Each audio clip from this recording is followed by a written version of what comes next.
Karanganyar, sebuah daerah di timur kota Solo yang memiliki lokasi strategis di bawah Gunung Lawu.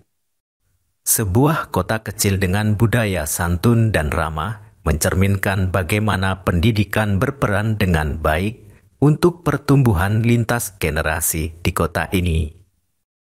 Pemerintahan yang mendukung penuh dalam bidang keagamaan turut menjadi kebanggaan para warga kota Karanganyar untuk mendukung pertumbuhan generasi muda yang handal, mandiri, dan islami, khususnya untuk masyarakat Karanganyar.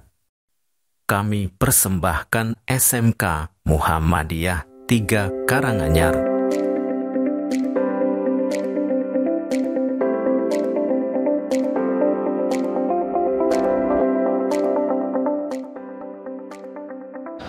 Peralatannya keren-keren, selalu update.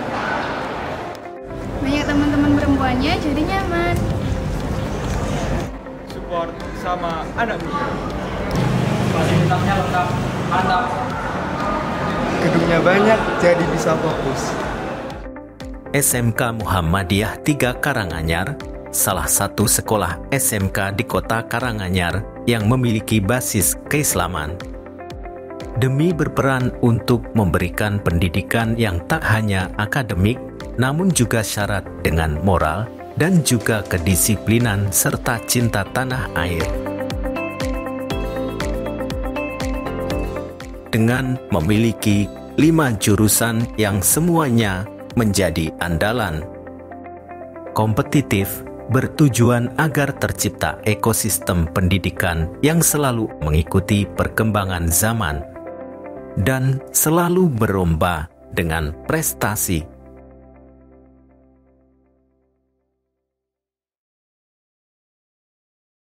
Untuk menghadapi masa depan yang semakin tak terbendung, kemajuannya dan informasinya, kami berkomitmen tidak hanya siswa yang akan pandai dalam belajarnya, akan tetapi bagaimana membekali siswa yang memiliki karakter akhlak mulia yang diidam-idamkan oleh kedua orang tuanya. Ya, mari saya ajak untuk melihat lebih dalam ya mengenai SMK Muhammadiyah 3 Karanganyar ya.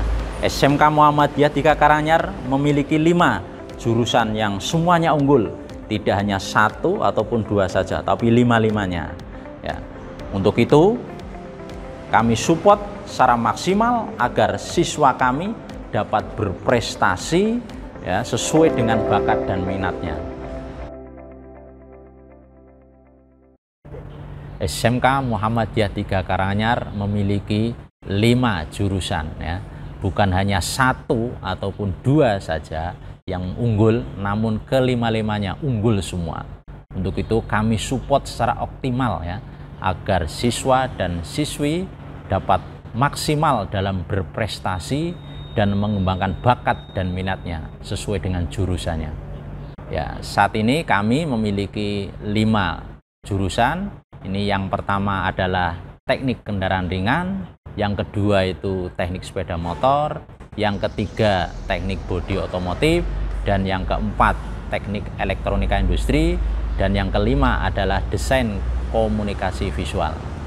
Ya, kita mulai dari teknik kendaraan ringan otomotif dulu.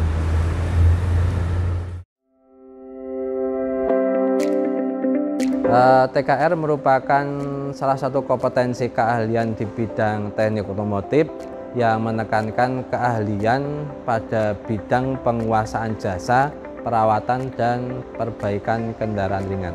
Di sini siswa TKR akan diberi materi pelajaran baik itu pengetahuan dan keterampilan mulai dari dasar-dasar otomotif, kemudian pemeliharaan mesin kendaraan ringan, kemudian pemeliharaan sasis kendaraan ringan, dan pemeliharaan kelistrikan kendaraan ringan. Yang nanti mencakup mulai dari yang pertama tune-up konvensional, tune-up EV, yang kedua, yang ketiga itu servis sasis, servis kelistrikan bodi, baik juga spuring belen, kemudian servis AC maupun nanti servis berkala kendaraan ringan.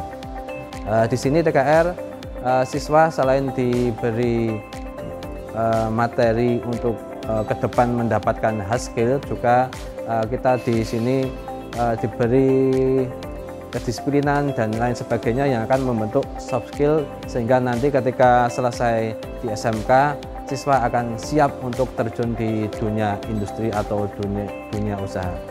SMK bisa.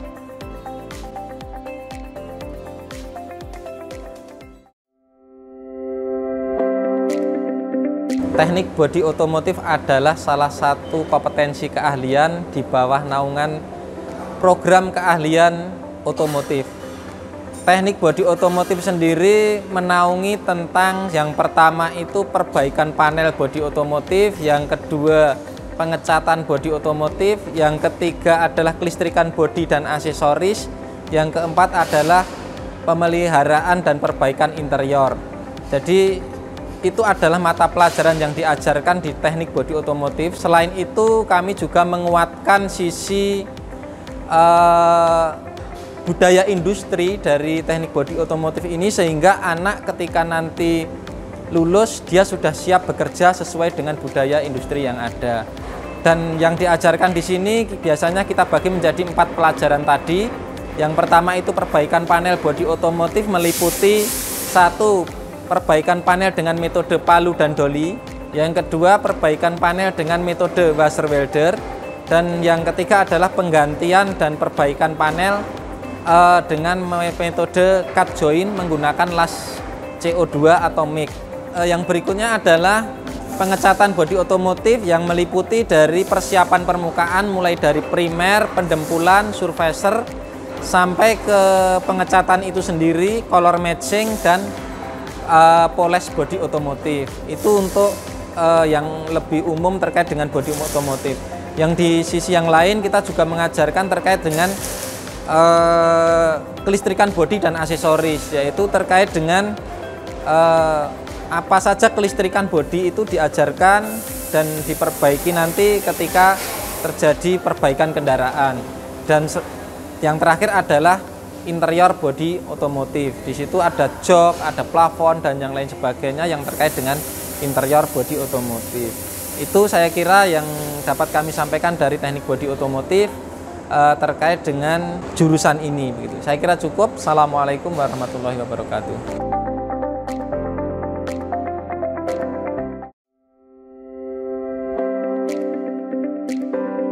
Teknik elektronika industri adalah bidang yang berfokus mempelajari tentang komponen listrik dari peralatan semikonduktor. Teknik elektronika sendiri digolongkan ke dalam bagian dari teknik elektronika. Ada beberapa hal yang dipelajari dari kompetensi teknik elektronika itu sendiri, adalah antara lain adalah elektronika dasar, mikroprosesor, microcontroller, pneumatik, PLC, dan programming untuk di dunia industri. Sebagian terkait dengan industri, seperti rangkaian-rangkaian yang terkait dengan industri juga dipelajari di elektronika industri. Teknik elektronika industri juga mempelajari tentang line follower, robotik, bahkan coding-coding sederhana. Juga kita bikin coding tentang game, tentang pembuatan lift, pembuatan eskavator, pembuatan traffic light. Kita pelajari juga di situ. Karena kita juga membuat trainer-trainer sederhana. Kayak kita bikin pintu otomatis, kita bikin pagar otomatis, dan lain sebagainya. Maka segera bergabung dengan elektronika industri. Terima kasih.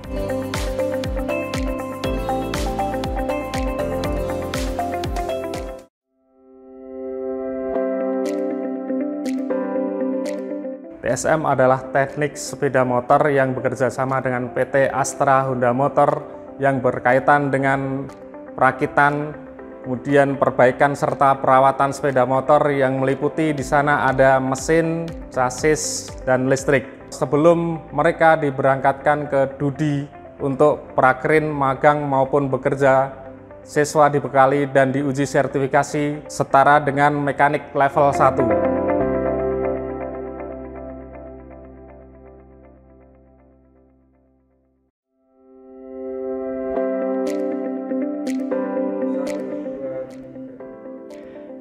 DKV adalah merupakan istilah dari desain komunikasi visual, merupakan bidang ilmu grafis maupun komunikasi visual.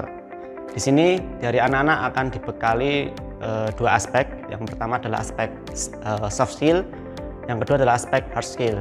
Ya, di sini apa saja yang akan dipelajari yaitu meliputi desain, ilustrasi, animasi, media interaksi, sampai pembuatan film maupun video. Untuk software apa aja yang akan dipelajari yaitu mencakup Corel, Photoshop, Adobe Illustrator, Adobe Premiere, Adobe Animate, dan masih banyak lagi.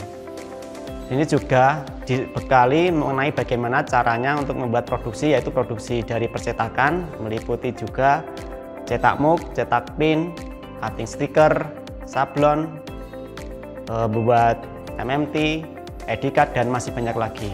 Untuk anak-anak DKV juga akan dibekali mengenai bagaimana cara untuk dia berwirausaha sampai ke dunia kerja, lanjut ke dunia pendidikan juga. Karena semua pelajaran yang diberikan dari kami itu sudah mencakup dalam berwirausaha, pendidikan maupun yang lainnya. Ya, sekian dari saya. Wassalamualaikum warahmatullahi wabarakatuh.